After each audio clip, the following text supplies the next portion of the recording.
Assalamualaikum warahmatullahi wabarakatuh. Perkenalkan, kami dari kelompok Sumber Hukum Internasional. Pada kesempatan kali ini, kami terdiri dari 10 orang anggota kelompok. Yang pertama, dengan saya sendiri, Novianti. Yang kedua, ada teman saya, Manda Ika Safitri. Yang ketiga, ada Rika Alista Larasati. Yang keempat ada Azahra Nabila. Yang kelima ada Pintan Rahmahastuti. Yang keenam ada Arla Firmanila Vanessa. Yang ketujuh ada Ade Risa Daud. Yang kedelapan ada Rini Sulistiowati. Kesembilan ada Malika Rahmasari. Dan kesepuluh ada Wahyu Dwi Utami. Pada kesempatan kali ini, kelompok kami akan membahas tentang sumber hukum internasional. Sebelum kita masuk lebih lanjut, kita perlu tahu nih, apa yang dimaksud dengan sumber hukum internasional. Di sini kami sudah merangkum, hukum internasional adalah sistem hukum yang mengatur hubungan antara negara-negara dalam komunitas internasional. Sedangkan sumber-sumber hukum internasional adalah berbagai sumber yang digunakan untuk membentuk, mengatur hukum internasional yang merupakan sistem hukum yang mengatur hubungan antar negara. Sumber-sumber ini membantu digunakan dalam pembentukan, interpretasi, dan penerapan hukum internasional itu sendiri. Selanjutnya akan dibahas lebih lanjut oleh teman saya, Rini Sulistiowati. Kepada teman saya, Rini, dipersilahkan. Baik, saya Rini Sulistiowati akan melanjutkan pembahasan yang telah dilakukan oleh rekan saya, Novianti. Di sini saya akan melanjutkan materi mengenai pembagian sumber hukum internasional. Menurut Mukhtar Kusumatmadja, sumber hukum internasional itu terbagi menjadi 3. Yang pertama ada material, di mana material ini mencakup substansi atau materi hukum itu sendiri, di mana sumber hukum material juga termasuk dalam norma-norma hukum yang diterapkan dalam masyarakat internasional. Ini mencakup seperti misalnya konvensi internasional, hukum adat internasional, prinsip-prinsip umum hukum internasional, dan juga keputusan-keputusan pengadilan internasional. Yang kedua ada formal. Formal ini berkaitan dengan bentuk atau cara hukum itu diwujudkan. Sumber hukum formal juga mencakup prosedur pembuatan, pengumuman, dan juga penetapan hukum internasional. Contohnya sendiri misalnya ada perjanjian internasional, ada keputusan pengadilan internasional, dan juga ada deklarasi. Yang ketiga ada faktor kasual. Faktor kasual ini yakni faktor yang mendorong timbulnya hukum internasional itu sendiri. Faktor-faktor ini melibatkan proses di mana norma-norma hukum internasional berkembang. Faktor kasual ini juga mencakup praktik negara-negara atau kebiasaan internasional dan keyakinan bersama bahwa politik tersebut dijalankan karena kewajiban hukum. Kemudian selanjutnya pembagian sumber hukum internasional menurut Van Apeldoorn. Menurut Van Apeldoorn, sumber hukum internasional juga terbagi menjadi 3. Yang pertama ada material, yang kedua ada formil atau sumber hukum yang dapat dipandang sebagai proses hukum positif yang mengarah pada hukum yang berlaku yang mengikat hakim dan warga negara. Dan yang ketiga ada faktor pembantu pembentuk hukum. Untuk materi selanjutnya akan disampaikan oleh rekan saya, Rika Alista. Baiklah, saya akan menerangkan mengenai sumber hukum internasional menurut Statuta Mahkamah Internasional Pasal 38 Ayat 1. Yang pertama, perjanjian internasional. Perjanjian-perjanjian internasional, baik yang bersifat umum maupun khusus, diakui sangat tegas. Perjanjian yang berlaku umum seperti ICESCR atau Konvensi Ekonomi Sosial Budaya, ICIPR atau Konvensi Internasional tentang Hak Sipil dan Politik, GATT atau Perjanjian Perdagangan dan Tarif. Sedangkan yang bersifat khusus seperti perjanjian bilateral. Yang kedua adalah hukum kebiasaan internasional. Hukum kebiasaan internasional merupakan kebiasaan negara mempraktikkan suatu hukum kebiasaan yang dilakukan secara terus-menerus dan kebiasaan tersebut diterima oleh masyarakat internasional. Contohnya, UNCLOS menjadi kebiasaan karena walaupun negara yang tidak meratifikasi aturan-aturan UNCLOS masih tetap menjalankan hukum-hukum laut sesuai dengan peraturan UNCLOS tersebut. Yang ketiga, prinsip-prinsip hukum umum. Prinsip-prinsip hukum umum sebagai salah satu sumber hukum utama internasional adalah asas-asas hukum yang mendasari sistem hukum positif yang sudah melembaga. Ketentuan Konvensi Wina mengakui beberapa prinsip-prinsip hukum umum, tentunya terkait dengan perjanjian internasional. Yang keempat, ajaran para sarjana terkemuka. Mengenai ajaran sarjana terkemuka, perlu diketahui bahwa ajaran ini disebut juga dengan karya hukum atau doktrin. Karya hukum ini bukan merupakan hukum yang mengikat, namun banyak karya hukum yang sangat berperan dalam perkembangan hukum internasional. Misalnya, pendapat Gödel mengenai zona tambahan di laut diikuti banyak pakar dan akhirnya menjadi hukum kebiasaan internasional. Untuk materi selanjutnya akan diterangkan oleh rekan kami Zahra Nabila.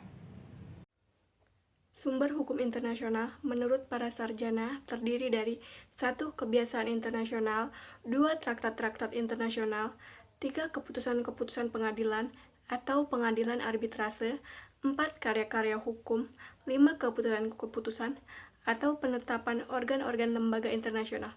Selanjutnya akan dijelaskan lebih lanjut oleh rekan saya bernama Pintan. Perbandingan sumber hukum internasional menurut Statuta Mahkamah Internasional Pasal 38 Ayat 1 dengan para sarjana. Berdasarkan Statuta Mahkamah Internasional Pasal 38 Ayat 1, sumber hukum internasional terdiri atas perjanjian internasional, hukum kebiasaan internasional, prinsip-prinsip hukum umum, dan ajaran para sarjana terkemuka. Sedangkan menurut para sarjana, sumber hukum internasional terdiri atas kebiasaan internasional, traktat-traktat internasional, keputusan-keputusan pengadilan atau pengadilan arbitrase, karya-karya hukum, dan keputusan-keputusan atau penetapan organ-organ lembaga internasional. Selanjutnya akan dilanjutkan oleh rekan saya yang bernama Arla. Saya akan melanjutkan presentasi dari teman saya, Bintan Rahma Hastuti. Di sini saya akan mempresentasikan tentang macam-macam sumber hukum internasional. Macam-macam sumber hukum internasional sendiri terbagi menjadi dua, yaitu sumber hukum primer dan 2 sumber hukum subsidiar. Di sini saya akan menjelaskan tentang macam sumber hukum primer. Sumber hukum primer sendiri terdiri menjadi 3, yaitu 1. Perjanjian internasional, yang kedua kebiasaan internasional, yang ketiga prinsip hukum internasional.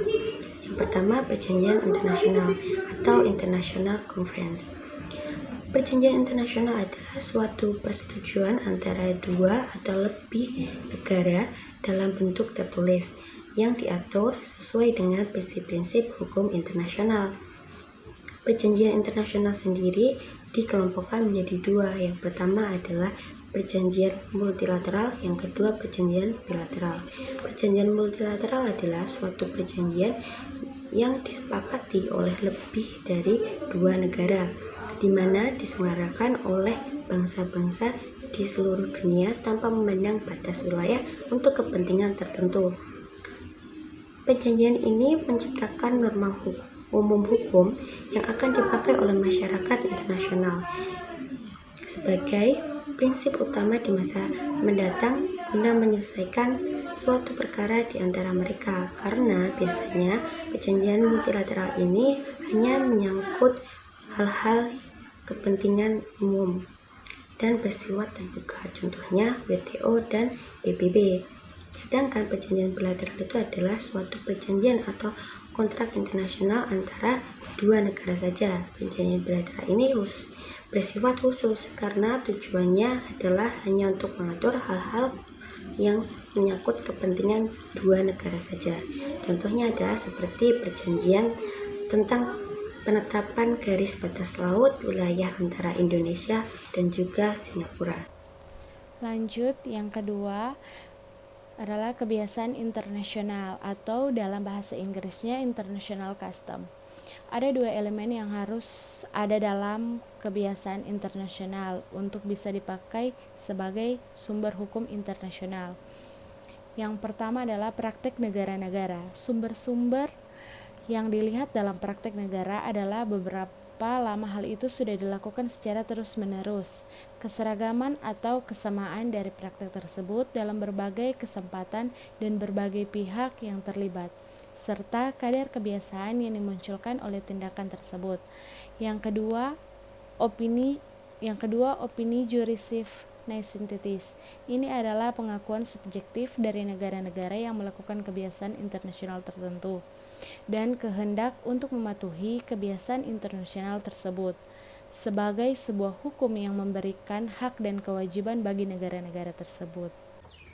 Baik, melanjutkan pembahasan sebelumnya mengenai kebiasaan internasional, pada poin 3 ini akan dibahas mengenai prinsip hukum internasional, yang mana sumber hukum ini digunakan ketika suatu kebiasaan atau perjanjian internasional dianggap tidak cukup kuat untuk dijadikan dasar dalam memutuskan suatu perkara. Hal ini dilakukan agar pengadilan tidak semata-mata berhenti begitu saja dengan alasan tidak adanya aturan yang mengatur. Namun demikian, belum jelas terkait apa yang dimaksud dengan prinsip hukum internasional. Apakah yang dimaksud ialah prinsip yang telah diakui dan disetujui oleh masyarakat internasional, atau prinsip hukum nasional yang dianggap cukup dalam menginterpretasikan suatu kebiasaan atau perjanjian internasional. Baik, saya akan lanjut. Sumber hukum subsidiar. 1. Keputusan pengadilan. Pasal 59 Statuta Mahkamah Internasional menegaskan bahwa the decision of the court shall have no binding effect except between the parties and in respect of that particular case. Konsekuensinya, Mahkamah tidak mengakui prinsip presiden dan keputusan sebelumnya tidak mengikat secara teknis. Tujuannya adalah bahwa mencegah sebuah prinsip yang sudah dipakai mahkamah dalam putusannya digunakan untuk negara lain atau kasus yang berbeda. Lihat Curtin German Inters in Police Upper Silesia Case 1926, PJIJ Report Series A07. Keputusan mahkamah bukan merupakan sumber formal dari sumber hukum internasional. Keputusan peradilan hanya memiliki nilai persuasif. Sementara keputusan peradilan nasional berfungsi sebagai acuan tidak langsung adanya opinio juris terhadap suatu praktek negara tertentu. Baik, selanjutnya akan dilanjut oleh teman saya, Mada. Nomor 2, pendapat pakar-pakar hukum internasional terkemuka. Dalam hukum internasional kontemporer, ajaran para ahli berfungsi terbatas, hanya dalam analisa fakta-fakta, pembentukan pendapat-pendapat, dan kesimpulan-kesimpulan yang mengarah kepada terjadinya tren atau kecenderungan dalam hukum internasional. Tentu saja, pendapat dan ajaran-ajaran tersebut bersifat pribadi dan subjektif. Namun dengan semakin banyaknya ajaran yang menyetujui akan suatu prinsip tertentu, maka bisa dikatakan akan membentuk suatu kebiasaan baru. Sekian video presentasi dari kelompok kami. Kurang dan lebihnya kami mohon maaf. Terima kasih sudah menonton. Wassalamualaikum warahmatullahi wabarakatuh.